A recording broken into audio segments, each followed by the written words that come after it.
आप सभी को नमस्कार। महानिदेशक उच्चतर शिक्षा हरियाणा के आदेशानुसार मैथिली शरण गुप्त की कविता जयद्रथ वध कक्षा बीए द्वितीय वर्ष हिंदी अनिवार्य हेतु पाठ्यक्रम में निर्धारित मैं डॉक्टर संध्या गौतम, एसोसिएट प्रोफेसर, अध्यक्ष हिंदी विभाग, आर्य गर्ल्स कॉलेज, अंबाला, छावनी। करते तुम्हारा ही मनन मुनि रथ तुम्ही में ऋषि सभी, संतत तुम्ही को देखते ध्यान में योगेंद्र भी। विख्यात वेदों में विभो सबके तुम्ही आराध्य हो, कोई न तुमसे है बड़ा तुम एक सबके साध्य हो। प्रस्तुत पंक्तियों में युधिष्ठिर श्री कृष्ण के गुणों का वर्णन करते हुए कहते हैं, हे प्रभु, संपूर्ण संसार के ऋषि मुनि निरंतर ध्यान मगन होकर तुम्हारा ही चिंतन करते हैं। इतना ही नहीं, स्वयं महादेव योगेंद्र महादेव भी ध्यान मुद्रा में सदा तुम्हारे ही दर्शन करते हैं, तुम्हारा ही ध्यान करते हैं। तुम्हारा वैभव तो, तुम्हारा यश तो वेदों अर्थात ऋग्वेद, यजुर्वेद, सामवेद तथा अथर्ववेद चारों वेदों में विख्यात है, प्रसिद्ध है कि तुम ही जगत के आराध्य देव हो, अर्थात वेद भी तुम्हारा ही वर्णन करते हैं। संपूर्ण संसार में कोई भी आपसे बड़ा नहीं है, कोई ना तुमसे है बड़ा, तुम एक सबके साध्य हो। तुमसे बड़ा संसार में कोई नहीं, तुम ही अकेले सबके निर्माता हो, सबके पालनहार हो। कहने का भाव है कि निर्गुण निराकार परमात्मा ही समस्त सृष्टि का संचालक है, वही इस जगत का पालनहार है। सभी ऋषि मुनि ज्ञानी विद्वान जन केवल ईश्वर का ही चिंतन मनन करते हैं, यहाँ तक कि देवों के देव महादेव भी उन्हीं का ध्यान करते हैं, वही सर्वेश्वर एवं जगदीश्वर हैं। इस प्रकार युधिष्ठिर श्री कृष्ण के समक्ष उनके गुणों का वर्णन करते हैं। पाकर तुम्हें फिर और कुछ पाना न रहता है शेष, है पाता न जब तक जीव तुमको भटकता सविशेष है। जो जन तुम्हारे पद कमल के असल मधु को जानते, वे मुक्ति को भी कर अनिच्छा तुच्छ उसको मानते हैं। प्रस्तुत पंक्तियों में मैथिली शरण गुप्त कहते हैं कि युधिष्ठिर कृष्ण के समक्ष उनके गुणों का वर्णन करते हुए कहते हैं कि हे प्रभु, एक बार तुम्हें प्राप्त करने के उपरांत कुछ भी प्राप्त करना शेष नहीं रहता, अर्थात जो तुम्हें अपने जीवन में एक बार पा लेता है उसे फिर किसी अन्य प्रकार की कोई इच्छा नहीं रहती। पातान जब तक जीव तुमको भटकता सविशेष है, जब तक कोई मनुष्य, जब तक कोई जीव आपको अपने जीवन में ग्रहण नहीं कर लेता, तब तक वह इस संसार में निरंतर भटकता रहता है। इस संसार में जो मनुष्य तुम्हारे चरण कमल के वास्तविक अमृत को प्राप्त कर लेता है, वह फिर मोक्ष को भी अनदेखा कर देता है, अर्थात मोक्ष भी उसके लिए तुच्छ हो जाता है, वह मोक्ष को भी तुच्छ समझकर छोड़ देता है।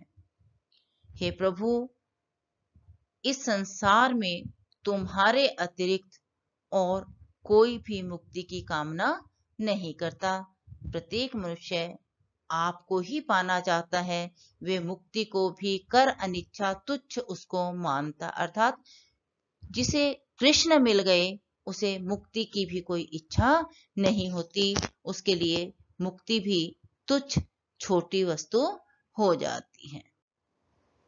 इन पंक्तियों में मैथिली शरण गुप्त ने युधिष्ठिर के माध्यम से ईश्वर भक्ति की महिमा का बखान किया है।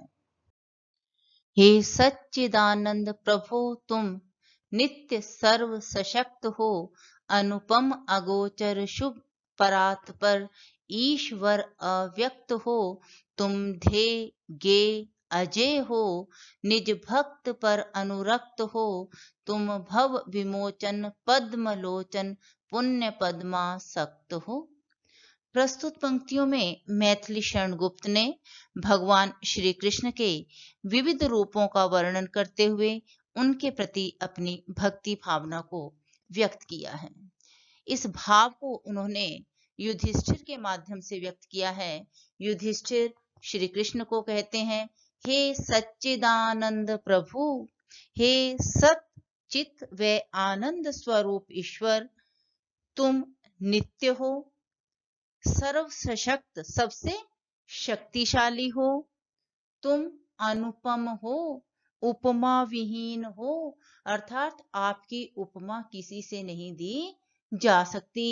अगोचर हो, आप दिखाई नहीं देते, अदृष्ट हो, शुभ हो, मंगल कारक हो, परात्पर अर्थात तुम परमात्मा हो, ईश्वर ईश्वर वर श्रेष्ठ को भी कहते हो, अर्थात ईश्वर में भी श्रेष्ठ, देवताओं में भी श्रेष्ठ हो, अव्यक्त हो, दिखाई नहीं देते, अर्थात अव्यक्त से हम तात्पर्य लेंगे कि आपको वाणी के द्वारा भी व्यक्त नहीं किया जा सकता। तुम ध्येय गे अजय हो, अर्थात आप भक्तों का ध्येय उद्देश्य हो तथा उनके द्वारा गाए जाने वाले गीत भी आप ही हो और आप ही अजय हो, आप ही शक्तिशाली हो, आपको कोई भी जीतने वाला नहीं है, अर्थात आपको जीता नहीं जा सकता। निज भक्त पर अनुरक्त हो, जो आपका भक्त आपसे प्रेम करता है, आप सदैव उसकी रक्षा करते हो, आप सदैव उस पर अनुरक्त होते हो, अर्थात अपने प्रेम की वर्षा करते हो। तुम भव विमोचन, हे प्रभु, आप ही संसार के कष्टों से मुक्ति दिलाने वाले हो। पद्मलोचन, कमल के समान नेत्रों वाले भी आप ही हो। पुण्य स्वरूप भी आप हैं तथा पद्मा आसक्त हो, अर्थात आप ही अशक्तों को शक्ति प्रदान करने वाले हो, अर्थात आप ही समग्र संसार की रक्षा करने वाले। तुम एक होकर भी आहा रखते अनेकों वेश हो, आद्यांतहीन अचिंत्य अद्भुत आत्मभू अखिलेश हो। करता तुम्ही, भरता तुम्ही, हरता तुम्ही हो, सृष्टि के चारों पदार्थ दयानिधे, फल हैं तुम्हारी दृष्टि के। इन पंक्तियों में युधिष्ठिर कृष्ण को कहते हैं कि हे प्रभु, तुम एक होकर भी, तुम एक दिखाई देते हो, एक होते हुए भी रखते अनेकों वेश हो, अनेक रूप धारण करते हो, अर्थात एक रूप में दिखाई देते हुए भी आपके अनेक रूप विद्यमान हैं। आद्यांत, आद्य का अर्थ हुआ आरंभ से अंत तक, आद्य और अंत। आद्यांत, आरंभ से अंत, अर्थात आपका ना कोई आदि है ना ही अंत है। आद्यांतहीन, आप आदि और अंत से भी हीन है, अर्थात ना आदि है ना अंत है, अर्थात उससे रहित है। अचिंत्य, चिंता से दूर। अद्भुत, विचित्र। आत्म, स्वयं आप ही आत्म तत्व हैं। भू, अखिलेश हैं, इस सारी भूमि के, इस सारी सृष्टि के रचयिता स्वामी आप ही हैं। करता तुम्ही, भरता तुम्ही, इस सृष्टि के रचयिता भी आप हैं, इसके पालन करता भी आप हैं। हरता तुम्ही हो सृष्टि के, और इस सृष्टि का संहार करने वाले भी, इसको नष्ट करने वाले भी आप ही हैं। चारों पदार्थ दयानिधे, हे दयानिधे, हे दया के सागर, जो चारों पदार्थ हैं इस सृष्टि में, धर्म, अर्थ, काम और मोक्ष, फल हैं तुम्हारी दृष्टि के।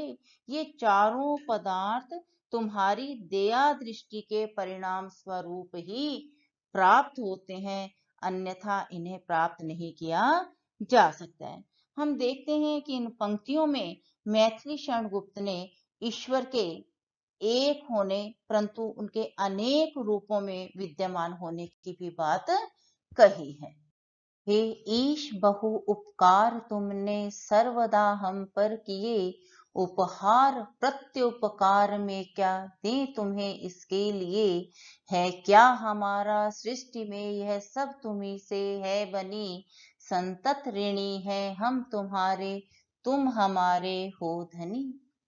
प्रस्तुत पंक्तियों में युधिष्ठिर ईश्वर के अनेक रूपों का, उनके अनेक नामों का बहुत ही सुंदर ढंग से चित्रण करते हैं। हे ईश, हे ईश्वर, हे कृष्ण, बहु उपकार तुमने, हमारे ऊपर आपने बहुत ही उपकार किए हैं, सर्वदा हम पर किए। हमने जीवन में देखा है कि पग पग पर आपने हमारा साथ दिया, अर्थात हम आपके कृतज्ञ हैं। उपहार प्रत्युपकार में क्या, आपने हमें इतने उपहार दिए अर्थात हमारा साथ दिया। प्रत्युपकार, हम उसके बदले में, प्रति उपकार, उसके बदले में क्या उपहार दें, क्या उपकार करें तुम्हें इसके लिए। हमारे में इतना सामर्थ्य नहीं है कि आपके द्वारा जो हम पर कृपा की गई है, हमें जो आपने हमें उपहार दिए हैं, उसके बदले में हम आपको क्या दें, हम उसके देने के योग्य नहीं हैं।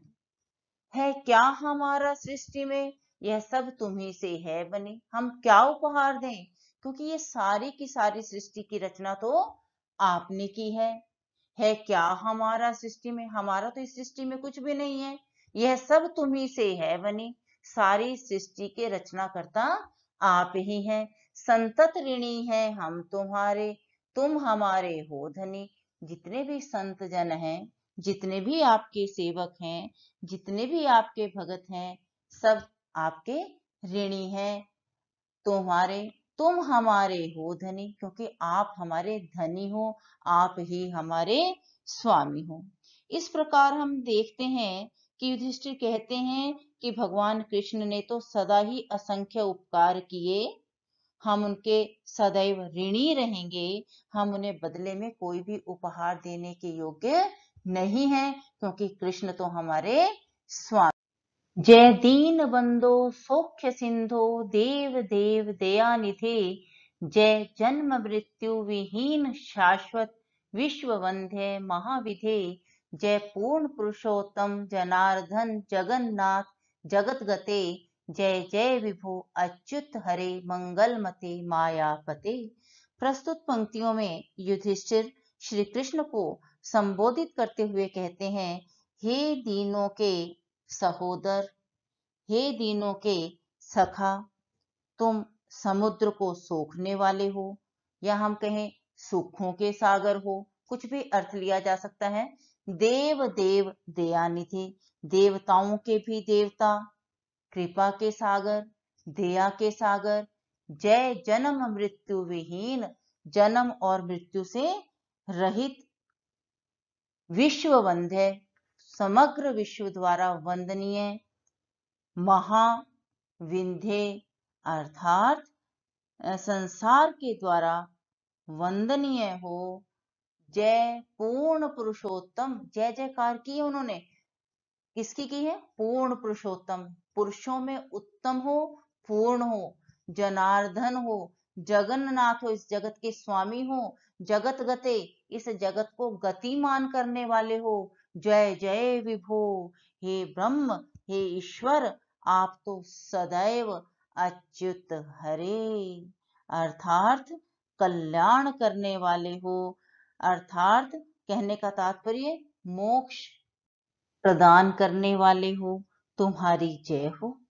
हे कृष्ण, आप तो सभी को वैभव विभो वैभव प्रदान करने वाले हो, अच्युत हरे अर्थात आपका कभी भी क्षय नहीं होता, मंगल करने वाले हो, मायापते माया के स्वामी श्री कृष्ण आपकी जय जयकार हो। हम यहाँ देखते हैं कि ईश्वर को कितने नामों से पुकारा गया है, उन सभी नामों का वर्णन, उनकी महिमा का वर्णन करते हुए युधिष्ठिर उनके समक्ष नतमस्तक है। वो कहता है कि उस ईश्वर ने हमारे पर इतने उपकार किए हैं कि हम उनके उपकारों का कोई बदला नहीं चुका सकते।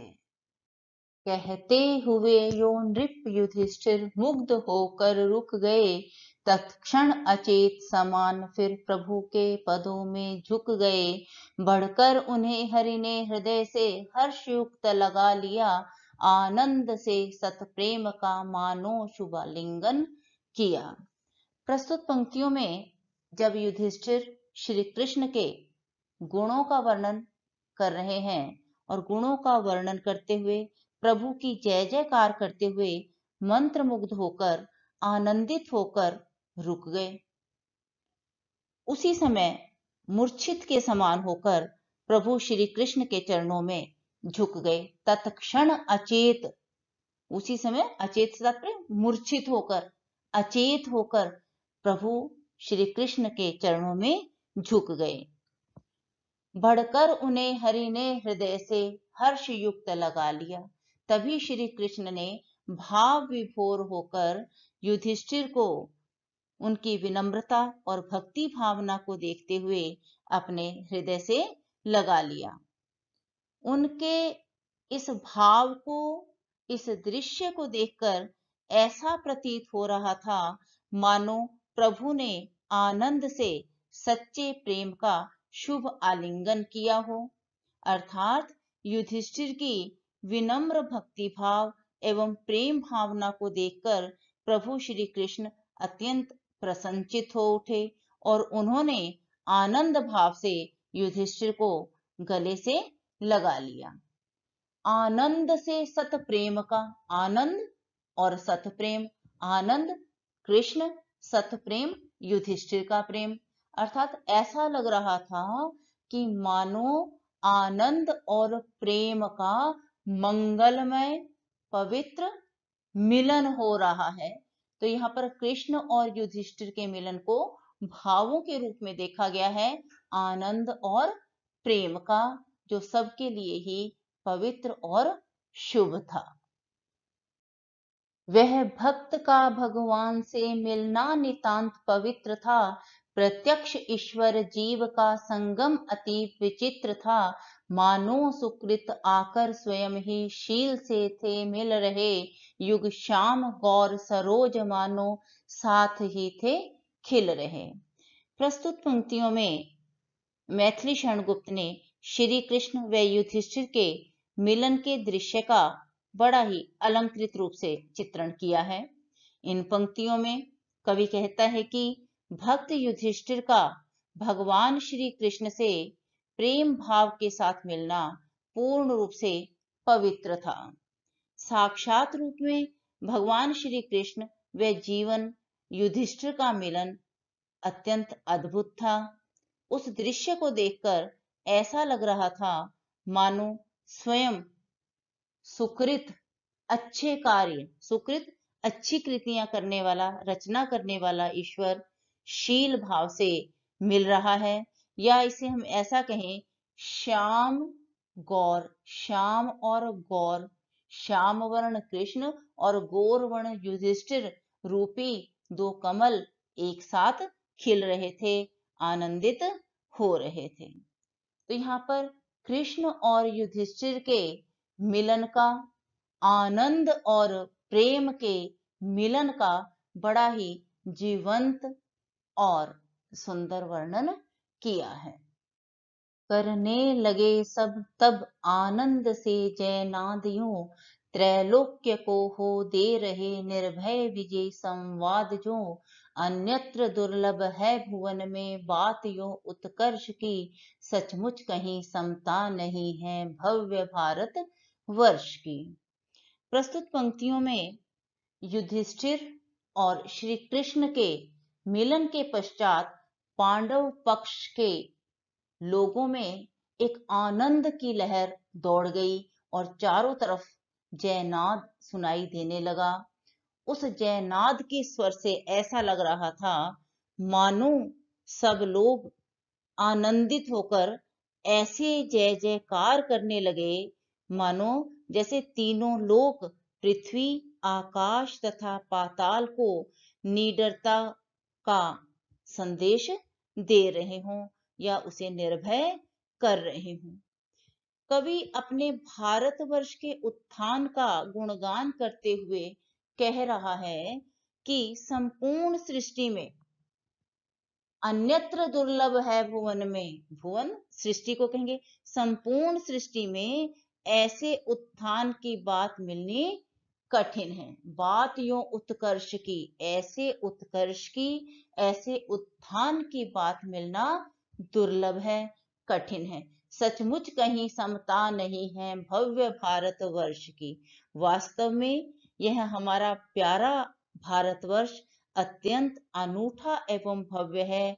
इसकी समानता विश्व भर में कोई भी देश नहीं कर सकता। कहने का भाव है कि हमारा देश भारतवर्ष अत्यंत शक्तिशाली, बलशाली, उन्नत एवं महान है। विश्व में इसकी कोई समानता नहीं। यह अनूठा, अनुपम एवं अद्वितीय है। श्री कृष्ण और युधिष्ठिर के इस मिलन ने पृथ्वी के लोगों को जो निर्भयता प्रदान की, उसके माध्यम से कवि मैथिली शरण गुप्त ने अपनी राष्ट्रीय भावना को, अपनी राष्ट्रीय चेतना को व्यक्त किया है। उन्होंने भव्य भारतवर्ष की बात की है, जहां पर उन्होंने बताया है कि भारतवर्ष की समानता कोई नहीं कर सकता। तो ये राष्ट्रीय चेतना के तत्व मैथिली शरण गुप्त की कविता में हमें स्थान स्थान पर मिलते हैं।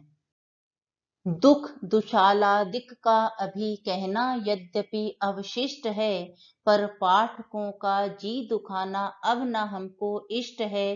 कर बार बार क्षमार्थना होते विदा अब हम हैं यहीं, सुख के समय दुख की कथा अच्छी नहीं लगती कहीं। यहाँ पर मैथिली शरण गुप्त कहते हैं कि जयद्रथ वध के पश्चात जो उनकी पत्नी दुशाला है, उसके दुख का कथन करना जो है उचित नहीं है। यदि मैं ऐसा कहता हूं तो ये अवशिष्ट होगा, शिष्टाचार नहीं होगा, क्योंकि प्रसंग कौन सा चल रहा है? आनंद और उल्लास का। पांडव पक्ष में जयद्रथ वध के पश्चात जो आनंद और उल्लास है, ऐसे समय में दुशाला के दुख का वर्णन करना शिष्टाचार नहीं है। पर पाठकों का जी दुखाना अब न हमको इष्ट है, क्योंकि पाठक भी श्री कृष्ण और युधिष्ठिर के मिलन से आनंदित हैं, प्रसन्न हैं। ऐसे में मैं दुशाला के दुखों का वर्णन करके पाठकों का जी दुखाना नहीं चाहता, ना ही मेरा ये उद्देश्य है।